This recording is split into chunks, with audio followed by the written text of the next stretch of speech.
মোহাম্মদ মিরাজ মিয়া, এই যে আমাদের আর্মি ভাইয়েরা হাতে শুধু অস্ত্র থাকতে হয় না, মাথায় কিছু ঘিলু থাকতে হয়। এরা না বুঝে সংবিধান, না বুঝে স্টেট, বিভিন্ন দেশ থেকে গিয়ে একটু ঘুরে ফিরে কিছু অস্ত্র নিয়ে আসে, আর নিয়ে আসা মাথায় ঘিলু না থাকার কারণে অস্ত্রটা চালাইতে অক্ষম হয়ে পড়ে। কি অদ্ভুত একটা বাহিনী, কি অদ্ভুত গোয়েন্দা সংস্থা। কতগুলো বলেছেন আপনাদের দলের মুখ্য সমন্বয়ক নাসিরউদ্দিন পাটোয়ারি। প্রশ্ন এক, আর্মি ভাইদের সংবিধান জ্ঞান এবং ঘিলু টেস্টের কোনো পরীক্ষা কি এনসিপি নিয়েছে কিনা? কারণ কোন পরীক্ষার মাধ্যমে আসলে কোন পদ্ধতিতে তারা এই উপসংহারে উপনীত হলো যে আর্মিদের আসলে ঘিলু কম বা ঘিলু নাই? প্রশ্ন দুই, আর্মি ভাইয়েরা তো একটি নিয়োগ পরীক্ষার মধ্য দিয়ে বাহিনীতে চান্স পান, তো এনসিপি নেতারা এনসিপিতে কি কোনো যাচাই বাছাইয়ের মধ্য দিয়ে আসেন কিনা, বা তাদের কোনো পরীক্ষা নেওয়া হয় কিনা? যেমন এনসিপিতে জয়েন করার আগে নাসিরউদ্দিন পাটোয়ারির ঘিলু টেস্ট করেছিলেন কিনা আপনারা? আপনাকে অসংখ্য ধন্যবাদ। যারা সহ আলোচক হিসেবে আছেন সবাইকে ধন্যবাদ জানাচ্ছি। দেখেন, গতকাল আমাদের জুলাই সনদ বাস্তবায়নে গণপরিষদ নির্বাচন নিয়ে আমাদের অস্থায়ী কেন্দ্রীয় কার্যালয়ে একটি আলোচনা সভা ছিল। সেই সভাতে আমাদের দলের মুখ্য সমন্বয়ক নাসিরউদ্দিন পাটোয়ারি একটি বক্তব্য দিয়েছেন। আপনি যেটি উল্লেখ করেছেন আর্মিদের নিয়ে তিনি যেই কোর্টটি তিনি দিয়েছেন, এটি আসলে তার পুরো বক্তব্যের একটি অংশ।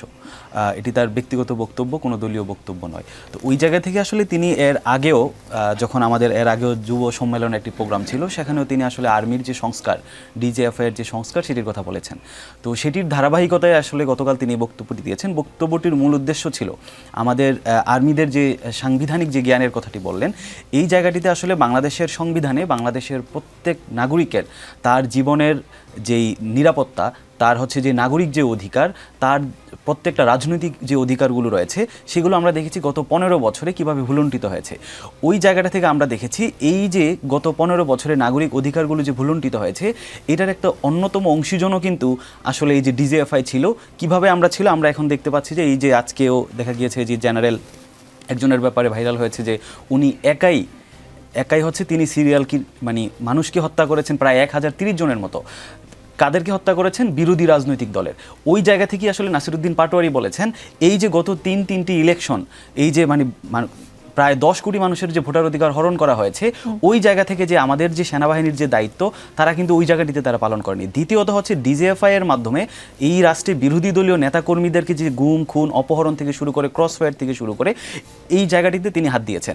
এই জায়গা থেকে আসলে পরবর্তীতে আমরা যেটি দেখেছি যে বিগত 15 বছরে এই যে বাংলাদেশের যে আর্মি সেনাবাহিনী রয়েছে, এটাকে কিভাবে আসলে দলীয়করণ করা হয়েছে। ওই জায়গাতে আসলে কোনো যে সিনিয়রিটির কোনো প্রাধান্য ছিল না, মেধা ভিত্তিক নিয়োগের কোনো প্রাধান্য ছিল না, অঞ্চল ভিত্তিক দলীয় স্বার্থভিত্তিক যে নিয়োগগুলো হয়েছে, ওই জায়গা থেকে মূলত নাসিরউদ্দিন পাটোয়ারির যে রিসেন্ট বক্তব্যগুলো, সেই জায়গা থেকে, এবং আমাদের দলের যে দক্ষিণাঞ্চলের মুখ্য সংগঠক হাসনাত আবদুল্লাহ, তিনিও কিন্তু গত কয়েকদিন ধরে তার বক্তব্যে কিন্তু এই যে আর্মি ডিজিএফআই এর যে সংস্কার, সেই ব্যাপারে আসলে তারা কথা বলছেন। এই জায়গা থেকে আমরা মনে করছি যে আর্মি এবং ডিজিএফআই তাদেরও আসলে সেখানে সংস্কার আসা প্রয়োজন। কোনো দলের বা কোনো প্রতিষ্ঠানের গুটি কত লোকের দুর্নীতি, দুর্বলতা বা তাদের বিরুদ্ধে অভিযোগে কি পুরো বাহিনীর উপর আসলে পুরো বাহিনীর ঘিলু আছে কিনা প্রশ্ন তোলা যায় কিনা? ধরেন এনসিপির 5 জন গিয়ে কক্সবাজারে ঘুরতে গেল জুলাই গণ অভ্যুত্থানের প্রথম বর্ষপূর্তির দিনে, মানে না তো পুরো এনসিপি কক্সবাজারে ঘুরতে গিয়েছে। বিষয়টা তো তা নয়। নির্দিষ্ট কারো দোষ কি পুরো বাহিনীর উপর চাপানো যায় কিনা? যেমন আপনি কিছুক্ষণ আগে বললেন যে নাসিরউদ্দিন পাটোয়ারির একটা ব্যক্তিগত মতামত, তার বক্তব্য যদি ব্যক্তিগত মতামত হয়, কোনো বাহিনীর একজনের অভিযোগ আসলে পুরো বাহিনীর উপর বর্তায় কিনা? অভিযোগটি এই সেন্সে দেখেন, মিলিটারি আমাদের বা আর্মি, তারা এজ আ রাষ্ট্রের একটা ইনস্টিটিউশন, একটা প্রতিষ্ঠান। এই প্রতিষ্ঠানের যারা নেতৃত্বস্থানীয় থাকে, ওই জায়গাটা যদি দলীয়করণ হয়, ওই জায়গাটা যদি আসলে একটা দলের প্রতি অন্ধ অনুকরণ করে, তাহলে কিন্তু আসলে এই উপরের র্যাঙ্কে যারা থাকে, পুরো ইনস্টিটিউশন প্রতিষ্ঠান হিসেবে কিন্তু ওই প্রতিষ্ঠানটা কলাপস করে, এবং আপনার ওই অধীনে, তাদের অধীনে যারা নিম্ন পর্যায়ক্রমে যারা হায়ারার্কিটা আছে, তারা কিন্তু উপরের হায়ারার্কিকে মেনটেন করতে হয়। ওই জায়গা থেকে আমরা বলছি যে পুরো আমাদের যে আর্মি সিস্টেম, এটাকে মোর প্রফেশনাল করতে হবে, এবং তাদের যে কাজ, তাদের দেশের যে নিরাপত্তা এবং বহির্বিশ্ব থেকে দেশের সার্বভৌমত্বকে রক্ষা করা, সেই প্রফেশনালিজম তাদের সেই কাজই যেন থাকে। তারা যেন আসলে রাজনীতিতে যে হস্তক্ষেপ, সেই হস্তক্ষেপে যেন তারা না আসে, এই সংস্কার নিয়ে আর কি আমাদের নাসিরউদ্দিন পাটোয়ারি এবং হাসনাত আবদুল্লাহ তাদের বক্তব্যগুলো দিয়েছেন। জুলাই গণ অভ্যুত্থানের প্রথম বর্ষপূর্তির দিনে কক্সবাজার সফরে দলের শীর্ষস্থানীয় 5 নেতার দলীয় শৃঙ্খলার ব্যত্যয় খুঁজে পায়নি জাতীয় নাগরিক পার্টি এনসিপি। এর জন্য তাদেরকে দেওয়া কারণ দর্শানোর নোটিশ প্রত্যাহার করে নিয়েছে দলটি। কারণ দর্শানোর নোটিশ দেওয়াটা কি ভুল ছিল, নাকি যাদের এগেইনস্টে দেওয়া হয়েছে বা যাদেরকে কারণ দর্শানোর নোটিশ দেওয়া হয়েছে তারা দলে প্রভাবশালী, বেশ প্রভাবশালী বলে কারণ দর্শানোর নোটিশটি প্রত্যাহার করতে হয়েছে? বিষয়টি কোনটি?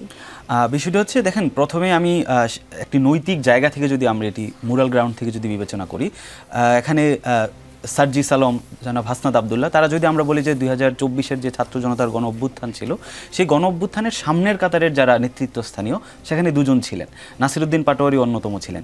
ওই জায়গা থেকে যেহেতু 5 আগস্ট আমাদের একটি ঐতিহাসিক দিন, এই 5 আগস্টের সাথে হাজারো আমাদের শিক্ষার্থীর মানে রক্ত জীবন জড়িত, হাজার হাজার শিক্ষার্থী সেখানে পঙ্গুত্ব বরণ করেছে। ওই দিনটিতে তাদের আসলে কক্সবাজার যে যাওয়ার বিষয়টি, এটি আসলে মোরাল দিক থেকে আমরা মনে করি যে এটি অনুচিত ছিল, এটি একটি আসলে তাদের কাজটি ঠিক হয়নি। কিন্তু এটি আসলে যেহেতু আমাদের দল থেকে যে জুলাই ঘোষণাপত্রের যে অনুষ্ঠান, সেই অনুষ্ঠানে আসলে আমাদের দল থেকে সরকারের পক্ষ থেকে 3 জনকে দাওয়াত দেওয়া হয়েছে, আমাদের আহ্বায়ক এবং সেক্রেটারি এবং সাথে যে কোনো আরেকজনকে। ওই জায়গা থেকে আমাদের আহ্বায়ক গিয়েছেন প্রোগ্রামে এবং সদস্য সচিব তিনিও প্রোগ্রামে গিয়েছেন, সাথে আরেকজনকে নিয়ে গিয়েছেন। অর্থাৎ তাদের একটি ব্যক্তিগত জায়গা থেকে তারা এই কক্সবাজার সফরটিতে তারা গিয়েছেন। তো এখন পার্টি হিসেবে তো আমি কারো ব্যক্তিগত জায়গায় তারা কি কক্সবাজার যাবে না কোথায় যাবে, ওই জায়গাটিতে আসলে রাজনৈতিক দল হিসেবে তো আমি সেখানে ইন্টারফেয়ার বা হস্তক্ষেপ করতে পারি না। এই জায়গা থেকে আসলে তারা কারণ দর্শানোর নোটিশটি আসলে তাদের উপর থেকে প্রত্যাহার করে নেওয়া হয়েছে। জি।